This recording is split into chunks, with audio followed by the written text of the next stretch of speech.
Hi hello welcome to another video. Hi all, ഇന്നത്തെ നമ്മുടെ video എന്താണ് ഞങ്ങളൊരു ദിവസം സാധാരണ കഴിക്കാറ്. രാവിലെ എന്നും തുടക്കം ഒരു കാപ്പിയിൽ നിന്നായിരിക്കും. ഇന്ന് നമുക്ക് ബ്രേക്ക്ഫാസ്റ്റിന് സ്പെഷ്യലായിട്ട് മുട്ടക്കറിയും ഇടിയപ്പവുമാണ്. നല്ല ചൂട് ഇടിയപ്പവും മുട്ടക്കറിയും. എൻ്റെ ഫേവറേറ്റാണ് ഇടിയപ്പം. ദേവൂട്ടനും ഇഷ്ടമാണ്. ദേവൂട്ടൻ നൂഡിൽസ് എന്നാണ് ഇടിയപ്പത്തിനെ പറയാറ്. എന്നാൽ നമുക്ക് കഴിച്ചാലോ ബ്രേക്ക്ഫാസ്റ്റ് എല്ലാം കഴിഞ്ഞപ്പോൾ ഉച്ചക്കത്തേക്ക് കുറച്ച് സാധനങ്ങൾ വാങ്ങാൻ വേണ്ടി ഇറങ്ങി. വർക്ക് സ്റ്റാർട്ട് ചെയ്യുന്നതിന് മുന്നേ തന്നെ എല്ലാം പർച്ചേസ് ചെയ്ത് തിരിച്ചു വരാം.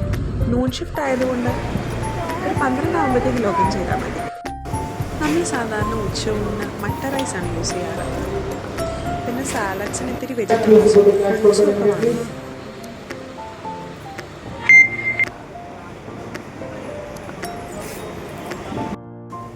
കിട്ടിയ സമയം കൊണ്ട് ദേവൂട്ടിനെ കൊണ്ട് പറ്റുന്ന പോലെ സാധനങ്ങളൊക്കെ ബാസ്ക്കറ്റിലെടുത്തിട്ട്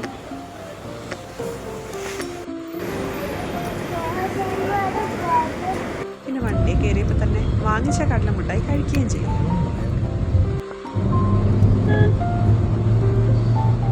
ചെന്നപ്പോഴേക്കും ലോഗിൻ ചെയ്യാനുള്ള സമയമായി. വർക്ക് സ്റ്റാർട്ട് ചെയ്തു. മീറ്റിംഗ് ഒക്കെ കഴിഞ്ഞപ്പോഴത്തേക്ക് ലഞ്ച് ടൈമായി. ഇന്നത്തെ നമ്മുടെ ലഞ്ച് സ്പെഷ്യൽ പനീർ ബിരിയാണിയാണ്. ദേവൂട്ടൻ പതിവ് പോലെ കളികളൊക്കെ തുടങ്ങി. ഇന്ന് വർക്ക് ഫ്രം ഹോം ആണ്, അതുകൊണ്ട് വീട്ടിലിരുന്ന് വർക്ക് ചെയ്താൽ മതി. ഈവനിങ് ആയപ്പോൾ കുറച്ച് വെള്ളം കുടിച്ചു, കുറച്ച് സ്നാക്സും കഴിച്ചു. ആ നേരം ദേവൂട്ടനും അച്ഛനും കൂടെ ടെറസിൽ പോയി നല്ലതായിട്ട് കളിച്ചു.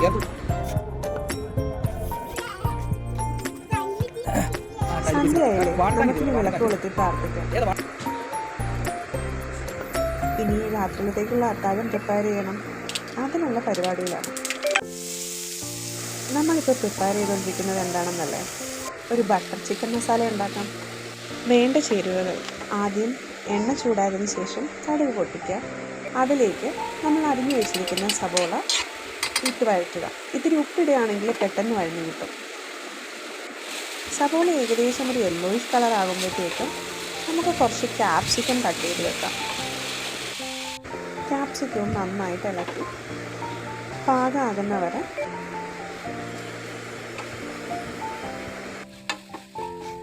ക്യാപ്സിക്കം സവോള നന്നായിട്ട് സോട്ടാകുന്ന സമയത്തേക്ക് നമുക്ക് ചിക്കൻ എല്ലാം വാഷ് ചെയ്ത് റെഡിയാക്കി വെക്കാം.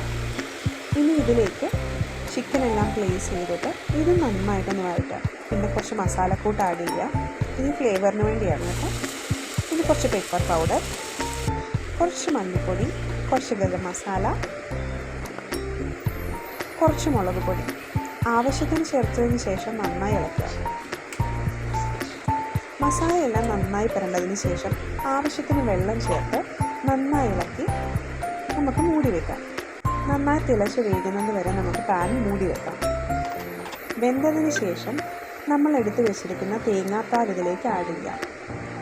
തേങ്ങാപ്പാൽ ആഡ് ചെയ്ത് കഴിഞ്ഞാൽ നമുക്ക് തിളയ്ക്കാൻ പാടില്ല. അപ്പോൾ ലോ ഫ്ലെയിമിലേക്ക് വെക്കുക, നന്നായി ഇളക്കുക. അപ്പോഴത്തേക്ക് നമുക്ക് കുറച്ച് ബട്ടറും കൂടെ ആഡ് ചെയ്യാം. ബട്ടർ നന്നായി സോട്ട് ചെയ്ത് നന്നായി ഇളക്കിയതിന് ശേഷം ഇനി നമുക്ക് സ്റ്റൗ ഓഫ് ചെയ്യാം. കറി നന്നായി പാകമായി. ഇപ്പോൾ നമ്മുടെ ഡിന്നർ സ്പെഷ്യൽ പൊറോട്ടയും ബട്ടർ ചിക്കനും. പിന്നെ കുറച്ച് വാട്ടർമെലൺസും. അപ്പോൾ ഇതാണ് നമ്മുടെ ഡിന്നർ. നേരത്തെ അത്താഴം കഴിച്ചു. ഇവിടെ അടുത്തുള്ള അമ്പലത്തിലെ ഉത്സവമാണ്. അവിടുത്തെ ഘോഷയാത്രയും അവിടുത്തെ രഥവും അവിടുത്തെ പൂജയൊക്കെയാണ് നടന്നുകൊണ്ടിരിക്കുന്നത്.